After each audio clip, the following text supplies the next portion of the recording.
Katika sehemu ya pili tunaendelea pale ambapo bidada Hina alikuwa anaanguka usingizi. Kumbuka kwamba bidada anageuka kuwa mbwa nyakati za usiku, hivyo inamfanya anakuwa na usingizi sana nyakati za alfajiri na mchana. Kama ujui tunazungumzia nini, hii ni sehemu ya pili ya tamthilia yetu nzuri ambayo tulikwenda kuianza. Basi ni vyema ukaitazama sehemu ya kwanza kwa kugusa alama ya pop up inayojitokeza juu kabisa upande wa kulia mwa skrini mwako ili tuweze kwenda pamoja. Kumbuka kuwa tabia ya bidada kubadilika kuwa mbwa mwitu katika nyakati za usiku, basi hali hii inamsababisha kupata usingizi sana nyakati za mchana, kitu ambacho siku ya leo kikawa kinajitokeza na Mwamba alikuwa kando yake.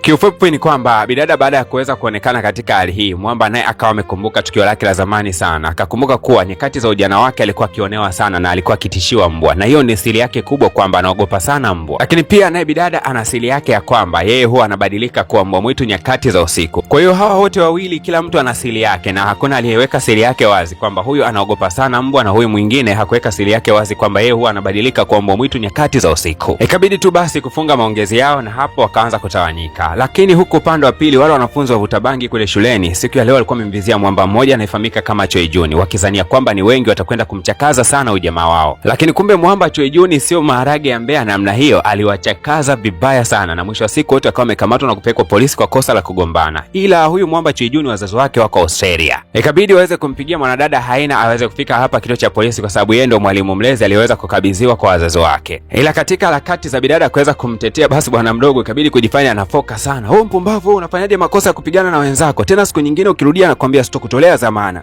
Bana basi akawa ameweza kumtoa bwana mdogo pale kituo cha polisi, lakini kuja kutazama muda anagundua kwamba ni saa 5 na dakika 56. Amebakiza dakika 4 tu aweze kubadilika kuwa mbwa. Ikabidi kuaga pale na kumwambia kwamba Choi Jun, nitakwenda kuonana na wewe baadaye. Bidada Haina akiwa amechanganyikiwa, simu yake ikawa imeangukia katika mtaro fulani hivi wa maji. Akajifikiria muda wa kuanza kuitafuta hiyo simu atajikuta anabadilika kuwa mbwa katika meno hayo. Ikabidi kuanza kukimbia, lakini mwamba Choi Jun alizidi kumfuatilia tu mwalimu wake na kumwambia kuwa nimeikuta simu yako. Lakini mwalimu kabla hata hajajibu jambo lolote lile, ghafla tu akabadilika na kuwa mbwa mbele ya mwanafunzi wake Choi Jun. Alibaki anashangaa mno na mwamba hakuwa na namna yote ile zaidi ya kumchukua huyu mbwa kisha kampeleka nyumbani. Hasa huku upande wa pili dada mtu anayefahamika kama Juna naye amelewa kweli kweli, kwa sababu huyu ndo anachukuaga uangalifu kwa dada yake pindi anapobadilika kuwa mbwa. Kalewa sana tu. Sasa huyu mtu aliyekuwa ameweza kumsaidia ikabidi kuchukua simu ya bidada kuweza kumpigia dada yake, lakini akagundua kwamba dada yake ni kama vile hapokei simu. Lakini asijue kwamba huyu huku bana anapitia kisanga kwa sababu ameshabadilika kuwa mbwa na amejifungia katika geto la kijana wake wa kiume wa shule. Akawa anajaribu sasa kuruka hapa lengo aweze kufungua mlango, ila kwa sababu ya ufupi akawa anashindwa.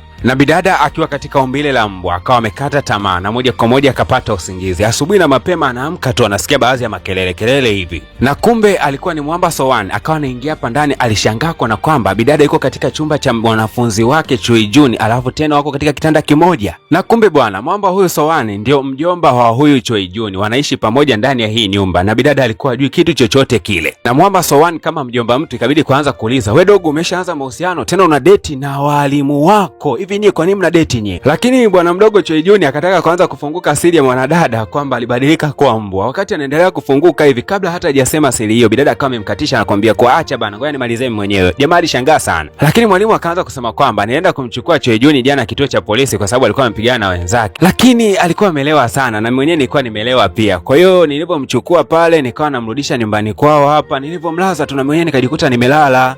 Kudareki. Yaani nyie ina maana mlilala. Yaani hamjafanya ngoja kwanza. Lakini ngoja nikusindikize kwanza wewe bidada wewe. Sio kama unaanza kumfundisha ukubwa mdogo wangu. Na wakati Mwamba Sowan anamsindikiza bidada Haina hapa nje, na moja kwa moja akaanza kumwambia kwamba unajua mimi nampenda sana anko wangu. Naomba uheshimu sana hisia zake, usije kumuumiza kabisa. Yaani pendaneni hivyo hivyo, lakini mahusiano yenu yawe asili sana. Bidada akaanza kukataa, bana mimi sina mahusiano naye bana. Ilikuwa ni ajali tu, bahati mbaya. Bana mimi najua mna mahusiano, acheni maneno hayo. Kumbe bana wakati huo amesimama hapa wanaendelea kuongea, kuna kama mwanafunzi fulani hivi kalikuwa kanapita katika maeneo haya, kaliweza kumuona mwalimu huyu na mwalimu mwingine wakiwa wanatokea katika nyumba moja. Kakajua kabisa kwamba mwalimu kumbe ana date na mwalimu mwenzie. Hasa huku Mwamba Choi Jun huku ndani, baada ya jamaa kuweza kumsindikiza bidada Haina, akawa anatazama picha za masuala ya mbwa hivi. Akaanza kumwambia Mwamba, natamani nianze kufuga mbwa unajua. Lakini kama unavyojua Mwamba Sowan ni mtu ambaye anachukia sana mbwa. Akampokea mdogo wake na kumwambia kuwa nisije nikakuona hata siku moja unafuga hata kadogidogi, yani sitaki kabisa. Lakini kesho yake bidada Haina Haena akiwa ameelekea shuleni, basi moja kwa moja Choi Jun akazidi kusogeza ujirani wake zaidi. Bidada akiwa anajua kabisa kwamba mwamba amejua udhaifu wake, atapata tabu sana hapa shuleni. Makamu mkuu wa shule siku ya leo alikuja na maajabu yake bana, kwani alikuja na mbwa anayemfugaga kule nyumbani, anampenda sana, kitu ambacho kikamsababisha Soan kupata hofu kubwa na akawa anaogopa kila anapoweza kumuona yule mbwa. Na hii scene iliweza kushuhudiwa na bidada Haena, na ili aweze kumsaidia mwamba Soan akasema kwamba, samani kiongozi, mimi nina allergy na manyoya ya mbwa, kama unaweza kumweka kwenye keji itakuwa umefanya jambo zuri sana. Lakini makamu mkuu wa shule akasema hapana, siwezi kabisa nikamweka huyu mbwa katika keji kwa sababu ninampenda kama mtoto wangu wa kumzaa. Cha kufanya wewe vumilia tu, ukizoea kumuona mbwa kila wakati basi utajikuta umeweza kuzoea na hiyo allergy ya manyoya ya mbwa itaondoka. Na akamwagiza mwamba Soan kwamba aende katika gari yake akamchukulie mbwa wake chakula, lakini akamwagiza jamaa aweze pia kumlisha huyo mbwa. Sasa unajua tena mabosi matajiri wanaweza kukupatia kazi yote hata ambayo haihusiani na ofisi, lakini mwamba hakuwa na namna yoyote, akaanza kumwandalia yule mbwa chakula. Kwa bahati mbaya yule mbwa akawa anakuja. Bidada Haena anajua kabisa kwamba mwamba ni mwoga sana wa mbwa, basi akawa amemsukumiza nje ya mlango kisha endo akamejifungia kule kwa ndani. Jamaa akashangaa kuona kwamba amesukumizwa ndani ya chumba, ila haelewi nani aliweza kumsukuma. Lakini mwamba Soan akaenda kumwambia Nabong kwamba bana, mimi kuna mbwa mmoja ambaye nataka unisaidie kuweza kumlea kwa muda kidogo hapa shuleni, lakini huyo mbwa yuko katika kapu fulani. Jamaa kumbuka kwamba anawapendaga wanyama huyo Nabong, moja kwa moja akaanza kumhudumia yule mbwa. Lakini bahati mbaya wakati wa kurudi mchana, Nabong alijua kwamba huyo mbwa ni wa mwamba Soan, kwa hiyo akawa amemwachilia ili aweze kumrudia mmiliki wake. Kwa bahati mbaya bidada aliweza kuona ile scene ya yule mbwa ambavyo anamfuata mwamba Soan, ikabidi kwenda kumwahi mwamba. Karusha vipisi viwili vya keki sehemu fulani hivi, yule mbwa akawa ameelisha ile safari aliyokuwa akielekea kwa mwamba Soan, kisha akaendelea na safari zake nyingine. Mwamba Soan alikosa raha sana hapa katika mazingira ya shule. Alikuwa anafika kila wakati anashinda tu ndani ya ofisi yake, wenzake wanaenda kujipatia misosi, lakini yeye yuko busy tu katika ofisi yake, anaogopa kukutana na yule mbwa. Lakini bidada Haena alipata taarifa ya kwamba makamu wa rais amemchukua yule mbwa wake na kuweza kumuondoa kabisa katika maeneo haya, kwani inaonekana siku ya jana alikuwa amekula kitu ambacho sio kizuri sana. Hasa ili kumfikishia mwamba Soan habari, ikabidi kujifanya anaongea na simu. Wewe kule mbwa ameshatolewa.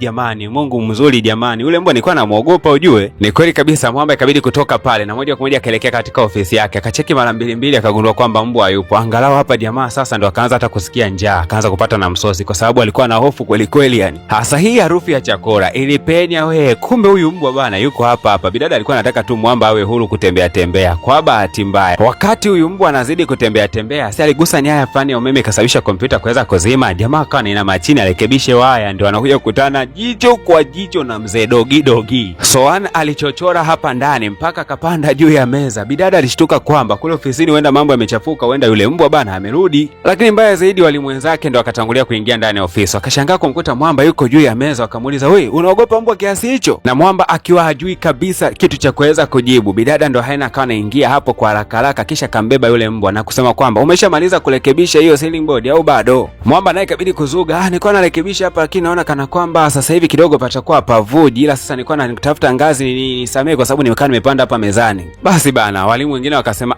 tulijua jamaa anaogopa mbwa tulivyomkuta juu ya meza, kumbe alikuwa na fix hapo juu. Tushangae kuna mwanaume akalini hii kweli anaogopa mbwa. Mwamba Soan alikuwa akimtazama bidada namna anavyocheza na yule mbwa. Kwa mara ya kwanza tu akajikuta ndani ya moyo wake ni kama mapigo yake yanaanza kuongezeka. Na jioni ilipoweza kufika, Nabong alikuwa amemwalika Mwamba Soan katika duka lake, lakini Mwamba alikuwa ameelekea na bidada wakaweza kununua keki kadhaa. Lakini wakati wanaondoka, bidada akampatia Mwamba zawadi ya kiholda ambayo ina kaumbile ka mbwa. Akaamini kwamba Mwamba atakapozidi kukaona haka atazoea kuona mbwa. Hasa bana, katika eneo hili la shule kuna chumba fulani hivi ambacho huwa hakifunguliwi, na leo alionekana Mwamba Nabong akiwa anaingia ndani ya hiki chumba, na kilikuwa na vitu vingi sana vya kale. Na jamaa alipovitazama hivi vitu akawa anakumbuka maisha ya zamani sana, miaka kama 500 600 iliyoweza kupita. Alionekanika akiwa yuko na msichana anayempenda, akiwa amempatia skafu. Kwa bahati mbaya siku hiyo hiyo akawa amevamiwa na baadhi ya watu, na watu walimpiga wakamuua. Mwamba Nabong akachukua ile skafu akaitazama kwa uchungu sana, iliyokuwa na kovu kama la mshale, akapata maumivu makali sana ndani ya moyo wake. Tukirudi huku katika maeneo ya shuleni, Mwamba Soan pamoja na bidada Haena walikuwa wameagizwa kwenda kununua zawadi kwa sababu leo kuna walimu ambao watakwenda kufunga ndoa mitaa hiyo ya jirani na shule. Kwa hiyo jamaa wakawa wamepewa kazi ya kwenda kununua zawadi ambayo itatolewa na walimu. Lakini hapa walipokwenda kununua zawadi, huyu muuza duka akajua wao ndio wapenzi. Akasema, "Jamani, tena mnavyofanania na mnavyoendana, yani nie nguo hizi zinaenda kwa wafaa zaidi. Na mkinunua moja miongoni mwa nguo ambazo ninaziuza, basi nawaahidi kwamba nitawapatia zawadi nyingine nzuri sana kwa sababu sijawahi kuona kapu ambayo inaendana kama nyie." Lakini kwa bahati mbaya sana, wakati huyu muuza duka anaendelea kuyatoa ya moyoni mwake akiwasifu hawa wawili kwamba wanaendana sana, haya maneno yalikuwa kisikika na bidada mmoja anayefahamika kama Che. Huyu bidada anampendaga sana Mwamba Soan. Ikabidi kuingilia maongezi yao na kusema kwamba, "Soan, samahani, unaweza kuungana na mimi siku ya kesho kufanya mazoezi ya uendeshaji wa gari? Lakini Mwamba akasema hapana, siwezi nikafanya hivi. Pale pale bidada akamisha tena mpira, akamwambia bidada haena, basi naomba uungane na mimi siku ya kesho rafiki yangu. Bidada hakuwa na namna yoyote ile, kama akimkataa itaonekana kwamba vile kama wanachuki naye hivi, ikabidi kukubali tu. Hasa ukweli ni kwamba Mwamba Sowan si kwamba alikataa kwa kishingo upande ama alikuwa na chuki na huyo bidada, bali alikuwa hajui kabisa kuendesha gari. Ikabidi sasa kuomba aweze kujifunza kuendesha gari kupitia njia ya mtandao. Mwamba kajifunza gari jana tu, tena kwa njia ya simu. Siku ya leo anaingia barabarani tena katika mashindano ya magari. Itakuwaje katika episode ya 3? Itakwenda kutupa majibu kamili. Okay jamani, nawakumbusha wote ambao mlikuwa mmeomba msaada wa kuweza kutengenezewa akaunti za YouTube ambazo zinakuwa na kulipwa. Na hizo akaunti zote ambazo mlikuwa mmeomba, wengi wao mnakuja inbox na kusema kwamba mna upungufu. Aidha mtu mwingine anasema na F80 au F90.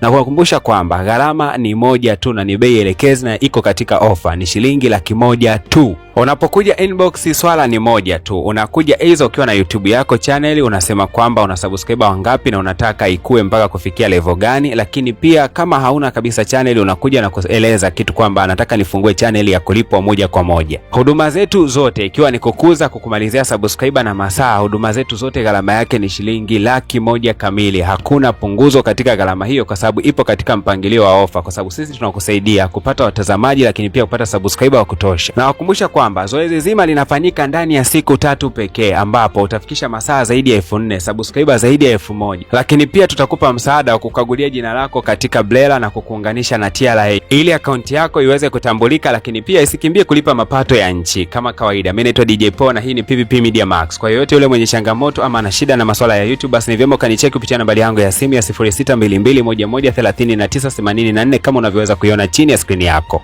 Zoezi zote zinafanyika ndani ya siku 3 pekee, kwa maana kufunguliwa akaunti mpaka kufikia vigezo na kila kitu ndani ya siku 3 pekee. Gharama ni shilingi 100,000 kamili pasipo punguzo.